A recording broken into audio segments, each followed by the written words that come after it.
2023 아시안컵 16강전이 시작되었습니다. 먼저 첫날은 호주 대 인도네시아, 타지키스탄 대 아랍에미레이트의 경기가 있었는데 참고로 16강 경기는 앞으로 4일 동안 매일 2경기씩 치러집니다. 그래서 현지 기준으로 29일은 이라크, 요르단, 카타르, 팔레스타인, 30일은 우즈벡 대 태국, 한국, 사우디, 31일은 일본, 바레인, 이란, 시리아 이렇게 6경기가 예정되어 있죠. 16강이 시작된 첫날의 관전 포인트라면 단연 신태용 감독이 이끄는 인도네시아인데, 인도네시아는 역사상 최초로 극적인 16강 진출에 성공하게 되면서 현지 숙소를 연장하기까지 했습니다. 이미 16강에 진출한 것만으로도 목표를 다 이룬 듯한 분위기입니다. 상대가 호주로 결정이 나면서 레벨 차이가 컸지만 인도네시아가 무조건 진다고 할 수는 없었습니다.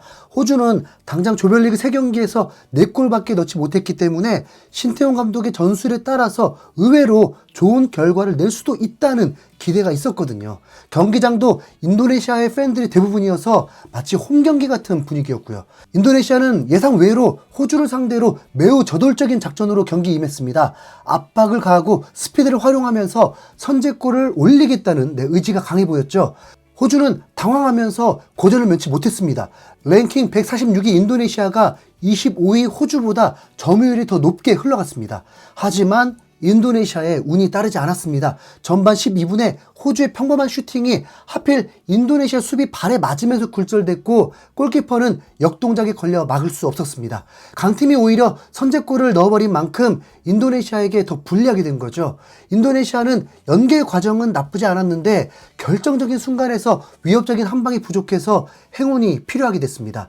그러나 전반 끝날 무렵에 호주에게 또 한 방을 맞으면서 0대2로 끌려가게 되었습니다. 사실상 승산이 없어진 상황이었습니다.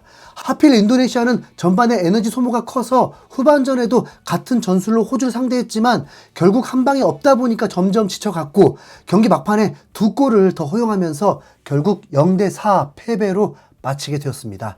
경기 후에 신태용 감독은 인도네시아 축구의 희망을 본 듯 지금까지 중에 가장 좋은 경기력이었다면서 인도네시아 선수들을 격려했습니다. 인도네시아가 이겼다면 8강에서는 한국과 만날 수 있었는데 아쉽게 무산됐네요. 대신 한국이 사우디전을 승리하게 되면 8년 전 아시안컵 결승에서 패배했던 호주에게 복수할 수 있는 기회를 얻게 됩니다. 이번 대회 우승을 노리는 최강팀이라면 반드시 이겨야 하니 두려워할 것도 없고요. 그리고 아랍에미레이트 대 타지키스탄 경기는 인도네시아 호주전보다 훨씬 더 다이나믹하고 공격 찬스도 많았습니다. 덕분에 매우 흥미로웠죠.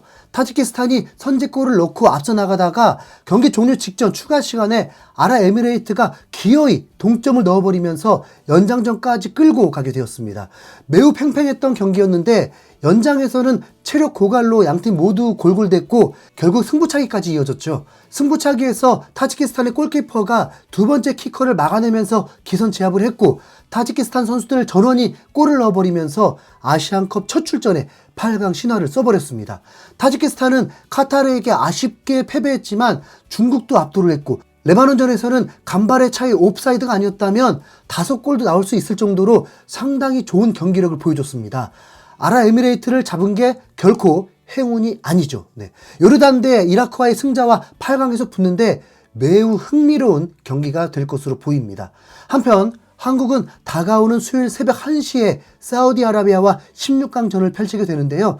자존심은 많이 상했지만 결과만 놓고 보면 대진 자체는 더 좋아졌습니다. 그럼에도 불구하고 많은 한국 팬들은 지난 조별리그에서 2위로 올라갔다는 사실에 격하게 분노하고 있습니다. 1승 2무라는 성적도 매우 부진하지만 실제 경기 내용은 결과보다도 더 답답했다 보니까 클린스만 감독에 대한 참을성이 바닥난 겁니다.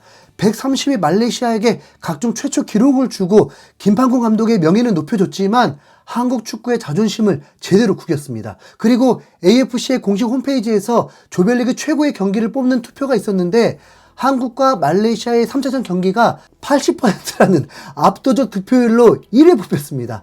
한국을 제외한 다른 나라 팬들이 보기에는 약자라고 여겼던 말레이시아의 대반전 덕분에 가장 재밌는 경기라고 한 거죠. 더욱 화가 나는 건 중국 매체들이 한국이 말레이시아전 때 일본을 피하기 위해서 일부러 비겼다고 말하고 있는 건데요. 중국의 소우닷컴은 한국은 말레이시아를 상대로 승부를 조작했다. 한국의 클린스만 감독은 무승부를 기록한 뒤 싱글벙글 웃었다. AFC는 이 문제를 조사해야 한다. 말레이시아와 무승부를 기록했는데 클린스만 감독은 당황하지 않고 낄낄댔다. 드디어 일본을 피할 수 있다는 표정이었다. 클린스만 감독의 표정을 보면 분명 계획적인 승부 조작임을 충분히 알 수 있다라면서 실점을 하고도 웃었던 클린스만 감독을 보면 승부 조작이 확실하다고 주장했습니다. 또 다른 매체인 넷이지에서도 아시안컵 조별리그 마지막 경기 결과는 이상했다. 우린 위링앤 클린스만의 미소를 보았다라고 했고, 중국의 즈보닷컴도 역시 한국은 이기려고 최선을 다하는 것처럼 보였으나 후반 추가 시간 15분에 말레이시아에게도 말도 안 되는 동점골을 허용하면서 일본을 피하게 됐다. 중국 축구 전문가들은 한국이 일본을 피하기 위해서 무승부를 기록한 것이라고 본다. 특히 클린스만 감독이 벤치에 앉아서 미소를 보이는 것이 그 증거다라면서 의도적으로 16강 상대를 고르기 위해서 비겁한 행위를 했다고 비난했습니다. 심지어 중국의 유명 축구 기자들마저도 한국은 필사적으로 일본을 피하려고 한다. FIFA 랭킹이 훨씬 낮은 말레이시아를 상대하면서도 일본을 피해갔다. 이 경기는 아시아 축구의 역사로 기록돼야 한다라면서 한국이 일부러 말레이시아와 비기면서 16강에서 일본을 피하려고 했다고 비꼬았습니다. 많은 중국 네티즌들도 마찬가지로 한국이 일본을 피하기 위해 꼼수를 부렸다면서 클린스만 감독의 미소를 주목했습니다. 클린스만은 너무나 행복한 미소를 지었다. 기자회견에서 1위를 하겠다는 약속은 뭐였지? 직설적으로 말하면 이 조의 오늘 두 경기는 서로 점수를 보면서 경기를 펼쳤고, 그들의 핵심 목표는 일본을 피하는 것이었다. 특히 한국은 일본과 만나는 걸 두려워한다. 페널티킥에 들어가자 클린스만은 슬픈 표정을 지었고, 동점이 되자 미소를 지으며 긴 안도의 한숨을 내쉬었다.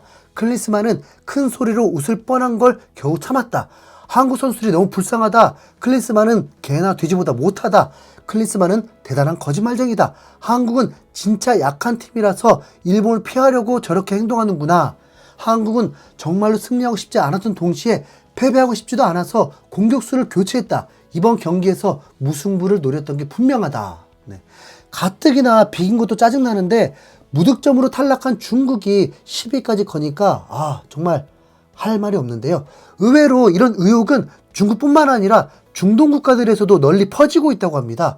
중동 매체인 알와타는 알제리의 레전드인 라바 마젤의 발언을 전했는데, 우리가 본 경기는 매우 이상했다. 말레이시아는 1차전 요르단전에서 4실점을 했는데 한국전에서는 3골을 넣었다. 나는 이 경기에서 공모와 조작이 일어났다고 생각한다라면서 한국이 승부 조작을 했다는 내용이었습니다. 아예 AFC 측에 조사까지 요청했다고 하는데 당연히 근거가 없는 헛소리이기 때문에 그 요청은 받아들여지지 않았습니다.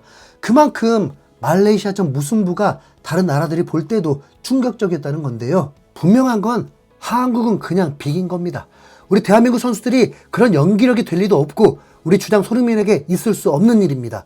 진짜 사나이라면, 진정한 프로라면, 우승을 원한다면 모든 팀들을 이겨야 한다고 했던 말, 그게 당연히 더 최고인 거죠. 우리의 우승이 이방인 감독 때문에 좌지우지되어서는 안 됩니다.